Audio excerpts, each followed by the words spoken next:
দর্শক, এবার আমের বাজারের খবর জানাতে রাজশাহী থেকে যোগ দিচ্ছেন আবরার শাহের। আবরার, বাজারে আমের দরদাম কেমন দেখছেন?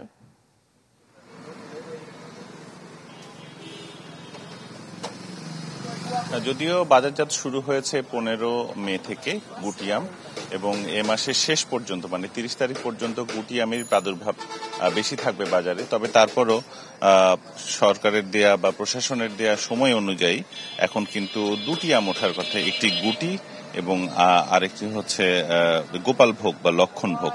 কিন্তু আমরা দেখতে পাচ্ছি যে 30 তারিখে যে আম বাজারে আসবার কথা হিমসাগর বা খিরসাবাদ, সেটি এখনই চলে এসেছে। এবং আমরা যেই জায়গাটিতে রয়েছি শিরোইল বাস টার্মিনাল, এই জায়গাতে প্রচুর আমের খুচরা বাজার রয়েছে, পাশাপাশি পাইকারি বাজারও রয়েছে। তবে দাম এখন পর্যন্ত সাধ্যের মধ্যে। এখানকার যারা বিক্রেতা তারা বলছেন যে হিমসাগর, খিরসাবাদ এবং পাশাপাশি যে গোপালভোগ আম তারা কিন্তু 55, 50 এবং 60 টাকা করে বিক্রি করছেন। পাশাপাশি এখানে যে পাইকারি বাজারটি রয়েছে সেখানেও আম এখন পর্যন্ত 50 টাকার মধ্যেই রয়েছে। রাজশাহীর সবচেয়ে বড় যেই আমের বাজার বানেশ্বর বাজার, সেখানে পাইকারিতে আম চাষিরা কিন্তু আম বিক্রি করছেন 2200 থেকে 2500 টাকা মন। তবে সেখানে 45 কেজিতে 1 মন হিসেবে ক্রেতারা আম কিনে থাকেন এবং সেখান থেকে দেশের বিভিন্ন জায়গাতে আমগুলো পাঠানো হয়।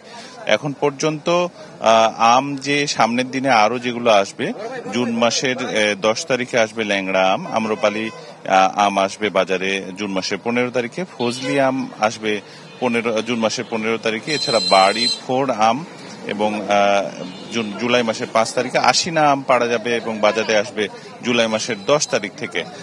ফলে আগামী যে মাসটা আসছে কোরবানি সহ, কোরবানির পরের যে মাসটা জুলাই মাস পুরোটা এবং আগস্ট মাসের প্রথম দিকে পর্যন্ত বাজারে আম থাকবে।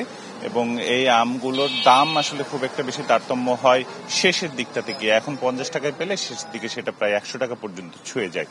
তো এই ছিল আমার কাছে রাজশাহীর আম বাজারের খবর। আবরার, ধন্যবাদ আপনাকে। দর্শক, আমের বাজারের খবর জানাচ্ছিলেন আমাদের সহকর্মী। ব্রেকফাস্ট, টিফিন কিংবা স্ন্যাক টাইমে মজাদার আয়োজন মানে অল টাইম ব্রেড।